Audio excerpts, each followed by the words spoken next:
Assalamualaikum warahmatullahi wabarakatuh. Perkenalkan, nama saya Amalia Sana dari kelas MN21E dengan nomor NIM 20210080081. Baik, di sini saya akan mempresentasikan kembali materi mata kuliah akuntansi manajemen, di mana topik judul kita kali ini adalah mengenai lean manufacturing. Untuk materi pembahasan yang pertama itu mengenai tujuan dari lean manufacturing. Untuk pembahasan yang pertama yaitu mengenai tujuan. Tujuan dari lean manufacturing adalah untuk mengurangi pemborosan tanpa mengorbankan kualitas produk atau layanan. Mencapai hasil ini membutuhkan mengadopsi pendekatan customer centric yang melihat kebutuhan dan harapan pembeli. Lalu selanjutnya untuk konsep lean manufacturing dirancang untuk memaksimalkan nilai yang dihasilkan melalui peningkatan berkelanjutan dan pemborosan yang minimal. Catatan, meskipun lean umumnya diasosiasikan dengan manufaktur, lean dapat diterapkan pada industri apapun. Praktisi lean memahami bahwa mengoptimalkan adalah proses yang berkelanjutan, dan cara terbaik untuk mendorong peningkatan berkelanjutan adalah dengan membuat perubahan bertahap dan berkelanjutan. Konsep lean manufacturing mengatur cara membuat perubahan ini sehingga dapat mengoptimalkan pekerja tanpa mengganggu tim melakukan pekerjaan. Konsep lean manufacturing meliputi value stream mapping, proses activity mapping, fishbone diagram atau cause and effect diagram, Kanban, Gemba, dan 5S implementation. Lalu untuk penjelasan value stream mapping adalah alat proses pemetaan yang berfungsi untuk mengidentifikasi aliran material dan informasi pada proses produksi dari bahan menjadi produk jadi. Value stream mapping ini dapat dijadikan titik awal bagi perusahaan untuk mengenali pemborosan dan mengidentifikasi penyebabnya.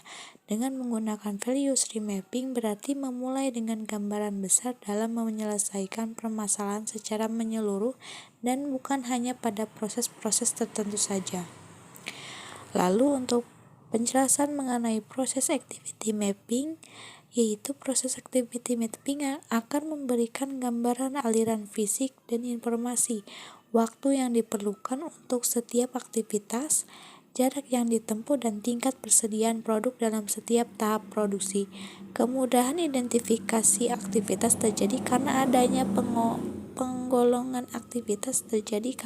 penggolongan yang menjadi 5 jenis, yaitu operasi, transportasi, infeksi, delay, dan penyimpanan. Lalu ada yang disebut fishbone diagram.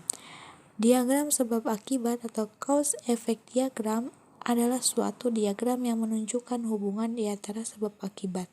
Diagram sebab akibat digunakan untuk menunjukkan faktor-faktor penyebab atau sebab dan karakteristik kualitas yang disebabkan oleh faktor-faktor penyebab itu. Diagram sebab akibat ini sering disebut sebagai diagram tulang ikan atau fishbone diagram karena bentuknya seperti kerangka tulang ikan, atau diagram Ishikawa karena pertama kali diperkenalkan oleh Profesor Kaoru Ishikawa dari Universitas Tokyo pada tahun 1953. Lalu selanjutnya yaitu sistem Kanban. Kanban adalah sistem komunikasi yang sederhana, namun tepat dan cepat untuk mengatur manajemen alur produksi secara visual. Kanban juga merupakan sistem untuk melakukan peningkatan berkesinambungan baik dari sisi alur bahan baku atau material maupun di dalam proses produksinya. Kanban berbentuk kartu yang berisi informasi-informasi mengenai suatu barang yang ada di produksi. Lalu selanjutnya adalah Gemba. Gemba adalah kata dalam bahasa Jepang yang berarti tempat yang sebenarnya. Bagi praktisi lean, pergi ke tempat tim bekerja penting bagi para pemimpin lean untuk secara rutin membina hubungan dengan karyawan, menciptakan budaya saling menghormati dan kerja tim. dan mempelajari lebih lanjut tentang perspektif tim yang bekerja di lapangan. Ini membuat para pemimpin Lean membuat keputusan yang tepat selain menciptakan budaya tempat kerja yang mempromosikan konsep Lean Manufacturing. Lalu ada 5S tempat kerja. 5S adalah metodologi tempat kerja yang dirancang untuk menciptakan lingkungan kerja yang mendorong peningkatan dan efisiensi berkelanjutan.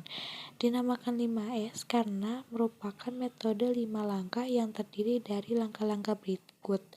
Yang pertama adalah sortir, menentukan alat kerja mana yang diperlukan dan tidak diperlukan. Kedua itu set in order atau secara berurutan, mengatur item ke tempat optimalnya. Yang ketiga adalah shine, bersinar, membersihkan, memeriksa, dan memelihara ruang kerja. Yang keempat standardize, standarisasi, buat standar yang memastikan pengulangan dan konsistensi. Dan yang kelima adalah sustain, berkelanjutan, menerapkan sistem yang mendorong penggunaan metode 5S dalam jangka panjang.